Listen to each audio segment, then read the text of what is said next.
Sup guys, and welcome to my list ranking all of the bosses in the Fromsoft games. So we're at part 8 right now. If you haven't seen the other parts, feel free to give them a look.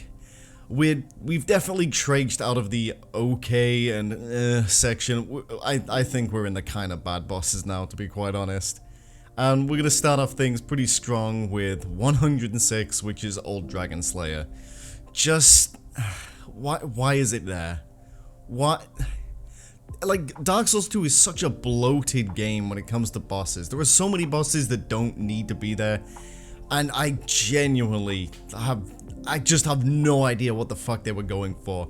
Reusing a boss from Dark Souls 1 is one thing, but reusing half of a boss from the first phase of a double boss, it's just... what was the fucking point? There's so little to even say about him, because the boss fight itself is just... like, he has some attacks, just dodge to the right for everything, I guess. He has one AoE. I mean, I'll give him credit, he's better than Dragon Rider. Dragon Rider is fucking awful, but we'll talk about Dragon Rider when we get to Dragon Rider. For now, this just feels so fucking pointless. It just feels like they needed a boss here, so they put him here. I know I've like nothing of substance to say about this guy, but what can you say? There's genuinely nothing, just... let's just move on to 107. So, at number 107, it's the Flexile Sentry. So, let's start with the one kind of good thing. You can't really get behind the Flexile Sentry, I guess. A lot of bosses in Dark Souls 2 have very slow, like, turn speeds, which allows you to just stay behind them. You can't do that with him. However, like, even though I praise that element, like, neither side of this boss has a particularly interesting or diverse moveset. They kind of have basically the same moveset, just a couple swipes, a couple swings, maybe a slam, maybe a stab, that's about it. Like, just really cookie cutter, plain, just fucking boring. Massive pushover, it's a really easy boss. It's not particularly aggressive, it's oddly slow at times. So there is the one gimmick where the water fills up, and the first time you fight this boss when you don't know what you're doing, it's kind of interesting. It's like a race against time before you have your mobility reduced. Every other time fighting this guy, it just won't fill up. It just straight up won't fill up. He will be dead fucking minutes before you're in any real danger of slowing down. And even then, it's not like it prevents you from rolling, it just slows it down a little bit. I don't know. I mean, it's fine for its position in the game, but it's just nothing special. At 108, it's Throne Watcher and Throne Defender. So, I think my issue with these guys is what they were going for is like a good formula. They wanted the big slow guy, and then the swift fast guy that would, you know, close the distance while you know, split aggro or, you know, whatever. The arena, admittedly, sucks for a two-target boss. It's just a big open arena, no way to split up aggro, but you don't really need to, because while I did say that the idea works, in execution, these guys are pretty much the same speed. Like, Throne Defender isn't a big lumbering slow guy, and Throne Watcher isn't a swift, like, little fucking machine. They're just the same guy. And it ends up like every other gang fight in Dark Souls 2, just kind of back away until they both used an attack, or in some cases just lay into them and tank the damage with life gems. It's just not fun or engaging in any way. It comes right before Nashandra, so I guess you can fight them in a row if you really feel like it, and I think that says a lot of... says more about Nashandra, honestly. And speaking of Nashandra, let's move on to 109. And as you might have guessed from that, 109 is Nashandra. So, I'm gonna make a real quick comment about Nashandra. For some reason, Dark Souls 2's cutscenes have these two black bars at the top and bottom to make it look, you know, more cinematic. But they cover up her fucking face in the cutscene. It looks awful. This is the stupidest fucking decision. I guess we can get to the actual boss fight. Just so fucking disappointing. Well, come on. Like, this was the final boss. This was the final boss of Dark Souls 2. And I don't know, man. Even if she's, like, not the worst boss in Dark Souls 2, she's not even close to any of the worst bosses in Dark Souls 2. But she's just so fucking... she's just nothing.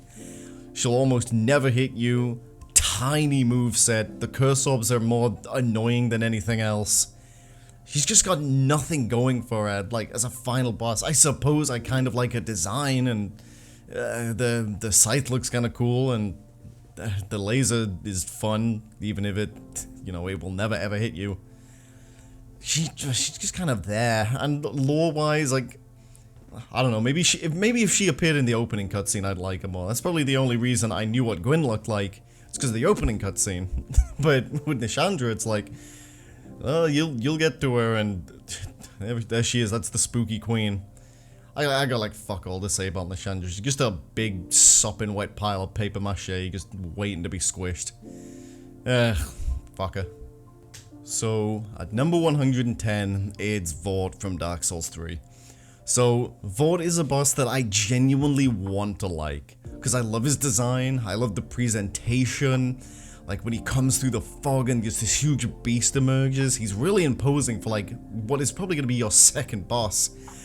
And, I don't know, it feels like he should have a lot going for him, but he doesn't, because he has this cool moveset, but all of it is fucking ruined by two things. Thing number one, get underneath him. He cannot hit you. He literally cannot hit you. Every single move will miss, go over your head, go behind you. It just trivializes the first half of the boss like absolute fucking mad. And then in the second phase, he has one move he'll open with, oh, there you go, he's doing it on screen now. The running back and forth move. I love this shit. It's so fun to dodge. It's so cool. But then he does this. He charges up his ice breath attack. And what is this shit? It takes forever. He will literally never hit you with it if you just go behind him. It just feels like such a sad boss because it's so formulaic. Like, I do the same thing every single time I fight him. Just get underneath him and just swing. And there he is. He's dead. If he was a little harder, if you couldn't get underneath him, this guy would probably, like, I'm not going to say he'd be like top 20 or something, but he'd be in the high, you know, he'd be like B or high C. But as he stands, he's just a fucking joke. So, yeah, that's Vordt. So, at number 111, it's Fool's Idol from Demon's Souls. I'll be completely honest with you guys, I just kind of find her annoying. I don't know, there's genuinely so little to say about Fool's Idol. She's just not engaging and she's irritating. It's pretty easy to tell which the real one is. She'll teleport and then make all the clones. It's the fucking paralysis spell though, when she just locks you in place and just you have to stare at your character seizing out as she pelts you with little fucking blue skittles. God, she's just irritating. She was born to annoy you. That's really it. That's really all this boss is here for. Just to piss you off. I'm gonna be honest with you. I know there's a guy above her, but I killed him before I did the boss the first time. I just naturally came across him. I think maybe he revives her? I don't really know, but I don't feel like fighting her without killing the guy to find out what it's like because, I mean, she's irritating enough as it is. Like, I wouldn't want him to buff her or make more clones or, God forbid, make you fight her again. But yeah, that's Fool's Idol. Just fucking... So, moving over to 112, it's the Rotten. So, what do you even say about the Rotten? God, I hate this part of the list, man. Every single fucking boss starts with, what do I say about this guy? Let's see, well, there's the Fire Pits gimmick, which is just... It's nothing. If this was a more mobile boss, I guess I'd find it more annoying, but... You can kind of just circle around him and he will barely move, so who gives a shit what the flame pits are? Just go into the middle where he is and ignore them, I guess. He's just kind of a big hitbox. Doesn't have a particularly wide move set. He's very, very easy to dodge. Just dodge to the right every single time. He does have one move, that one AoE, which can get you. And if you're fighting this guy with like a million bonfire aesthetics, it can one-shot you most of the time. But outside of that, he just has nothing. Just swing. Swing. 2 swings. Like, he's just fucking nothing. You can cut off his arm to get a Faris Lockstone. That's kind of cool. Really easy to farm, like, a fucking gorillion souls from this guy as well. Just bonfire aesthetic right by the hidden bonfire in the Black Gulch.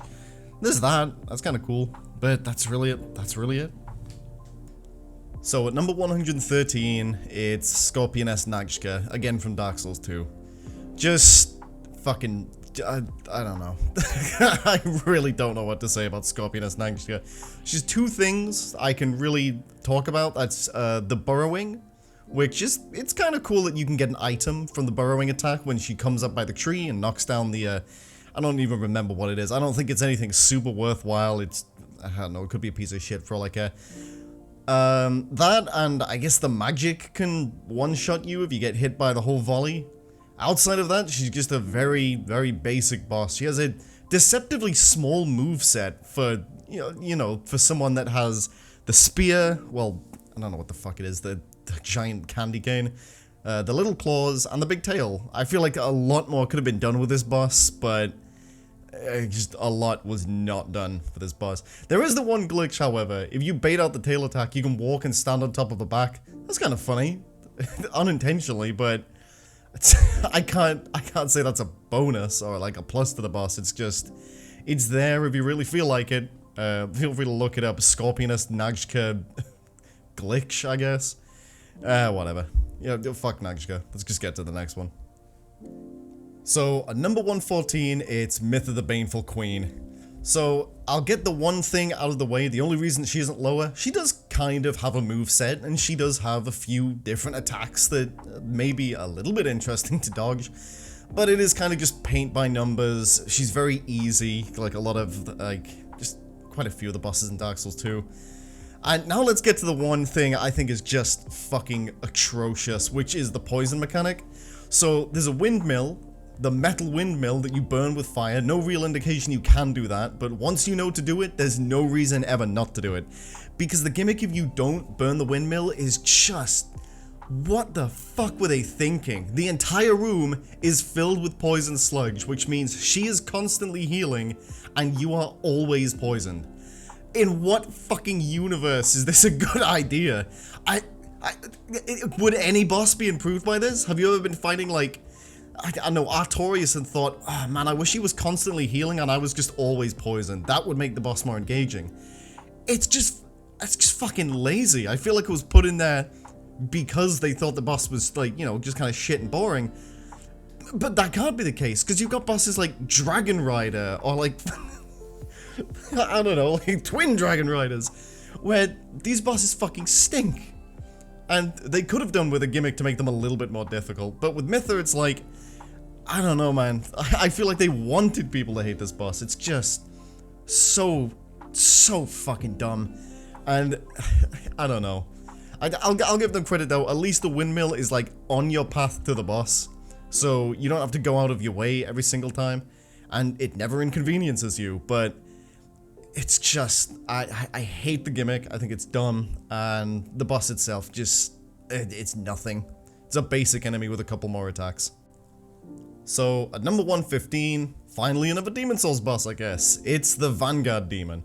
That being the tutorial version, not the one that you find later in the Shrine of Storms. So, let's get the good things out of the way. The Vanguard Demon, if it kills you...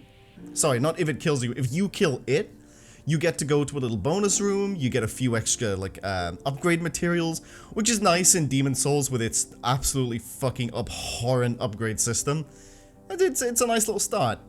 And on top of that, you get a preview of the Dragon God, which I guess is a bonus. I mean, if you play Demon Souls and you know what the Dragon God is like, I don't know. It's like finishing your dinner, then being presented with a plate of shit and being told, here you go, you can eat this later on. But we'll get to... oh god, we'll get to Dragon God when we get to him. But yeah, you know, I do have some nice things to say about this boss, but outside of that, he's just a fairly... I don't know, he's just a fairly boring guy. He's very slow, super predictable, very easy to dodge, but you will be two-shot, guaranteed. You might get one shot, depending on the starting class. You also don't get to refight him if you lose, which, because he's the tutorial boss and he's so quick and easy to get to, I feel like this kind of does encourage players to, like, keep trying to fight him and just making new characters every single time you die, because why wouldn't you? I want those extra upgrade materials. They're a massive pain in the ass to obtain in the actual game, so why would I not just keep fighting Vanguard? It's sort of a weird decision, I guess, but it does work for the most part, so I can't hate on him too much. But yeah, that's Vanguard. Next up at 116, it's the Ruined Sentinels. So the Ruined Sentinels, I feel the biggest issue with these guys is it's sort of twofold. Number one, it just feels lazy. 3 of the same enemy. A decent moveset. I don't actually hate their moveset that much. It's not a big moveset, but I don't know, it's serviceable. It's the hitboxes aren't too bad for Dark Souls 2. But the other thing that does really suck about them is just how poorly thought out this gang fight is. The arena, while it does have some tiny little pillars, there's no real way to split up aggro other than keeping them on the platform. But because there's no way to get back up to the platform, at least I don't think there is, I don't know, like once you go down, you're basically stuck down there. They also made the baffling decision that the drop in to get to them has fall damage.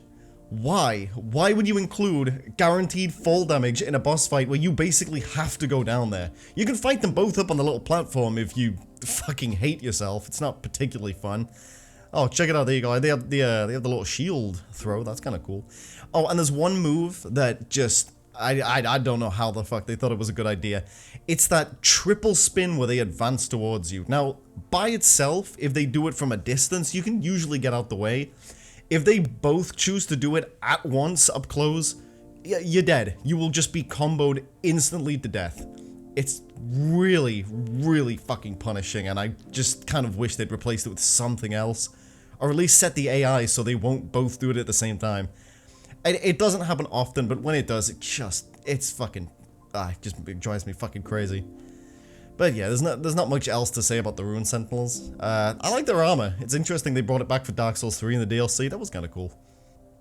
So, number 117, it's the Curse-Rotted Greatwood from Dark Souls 3. Now, I want to say a few nice things about this boss, because I think as a gimmick boss, it's not that terrible. Like, it really isn't that terrible, and if, like, I hadn't played Dark Souls 3 quite as much, and I was basing this on first impressions, I probably would rank him a little bit higher.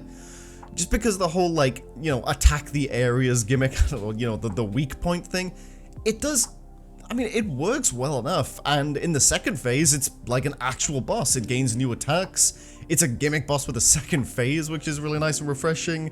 The big, like, like, fucking albino arm comes popping out of it, and I don't know, it's pretty good. It's pretty good.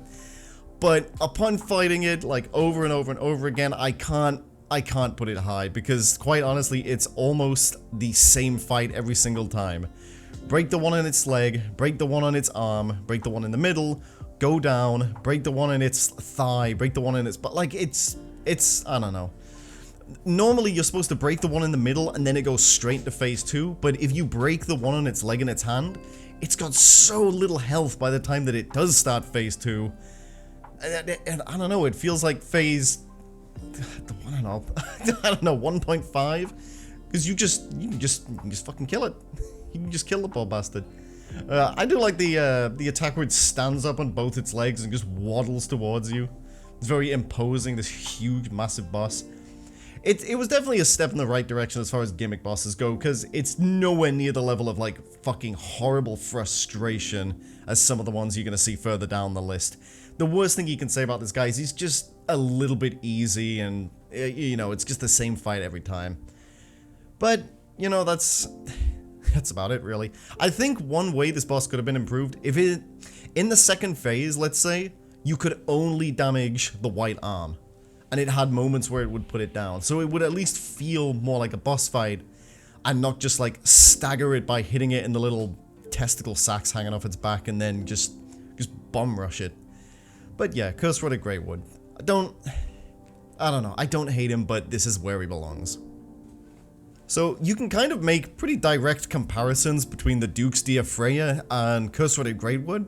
They both have a bunch of mobs, although Freya's are admittedly a little more annoying. They both have big hard bodies you can't damage, and then weak spots you have to break. So, yeah, I mean, they're somewhat similar bosses. So why is Freya lower? Because Freya's shit. I mean, like, just look at this fucking crap. Horrendous hitboxes, pretty small moveset, and it really feels like a small moveset, because when you're at a distance, she will just laser beam over and over and over again, and the hitbox and the laser beam, fucking inexcusable. Absolutely fucking inexcusable. The mobs are really annoying, the little spiders. You can deal with them pretty easily. I can't remember if it's in the original version of Dark Souls 2 or the We Made the Game Worse edition that a torch will scare the spiders away. But I usually just kill them. Just get them over with, I guess. I can't be bothered using a torch. Yeah, I have almost nothing to say about Freya. I just don't like fighting her. She's just not fun to fight. Which, it's not to say that the Curse Rod of Greatwood is, like, super fun to fight, but it's slightly more engaging, which is why it's one place higher, I guess. But, I'm just fucking exasperated talking about Duke's Dear Freya. What do you even say? The Stomp is kind of cool, I guess. I like spiders, but I don't like the Duke's Dear Freya. So, at 119, it's Yhorm the Giant. Just a big fucking waste. Just a big fucking waste of a fucking awesome model. Great weapon. Just everything about this boss is just... I wish it could have been different. I wish we could have fought him like a boss instead of this fucking mini game that they replaced it with. Because instead, all you have to do to beat this boss, charge the Storm Ruler, charge it up 5 times, hit him 5 times, he's dead. In fact, there's plenty of time between hits because it staggers him so hard to charge up a second hit and have it ready to go. It's trivial, it's so fucking boring. I don't know what they were thinking doing this. It would have been cool if, like, you hit him with the Storm Ruler, and then you lose the Storm Ruler, and I don't know, the floor crumbles, and then you go fight him. I don't know, you go fight him in his powered down mode or something. I don't know, anything but this, man. It's just so fucking sad. I mean, you can get mods to the game. I think there was one modded version of the game where you could just fight him normally, like, they just gave him normal health. And even then, he wasn't very good because he has such a tiny, easy-to-dodge moveset because it's built around you using the Storm Ruler. You can find him with Sigurd in there if you want the fight to be even easier, I guess, but outside of that, yeah, he's just a really, really easy, just boring boss. It's not even that interesting I mean, I guess it's an interesting throwback, right? But it's not a throwback done well, compared to, like, Rykard, who I think did the Storm Ruler throwback incredibly fucking well. It should be obvious at this point if you've seen the rest of the list that Storm King is even lower. I don't know why they keep trying to recapture the glory of the fucking horrible Storm King fight. But here we are at Yhorm. And so finally, at 120, it's Deacons of the Deep. So I'm gonna give the Deacons of the Deep my unofficial little mini award. They are the best mob boss. That's right, ladies and gentlemen. We've got some stiff competition here, but they are the best mob boss. And it's kind of a shame, in my opinion, that we didn't get any mob bosses in Elden Ring. Because here's the thing, they were slowly getting better. I mean, really think back. Dark Souls 1 didn't have any mob bosses. Dark Souls 2 had a bunch of mob bosses, and they were mostly shit. But then Bloodborne had a mob boss, and it wasn't that bad. You know, Celestial Emissary, I mean, it's not good, but it wasn't as bad. It wasn't as bad as, like, the fucking rats in Dark Souls 2. Then in Dark Souls 3, they seem to have improved it a little more. There's the gimmick at the start where, like, the host will swap bodies, and then the second phase, the actual final boss comes out. It's, you know, it's something. It's something. It's better than nothing. So why are they so low? Well, because they're shit. Because they're absurdly easy.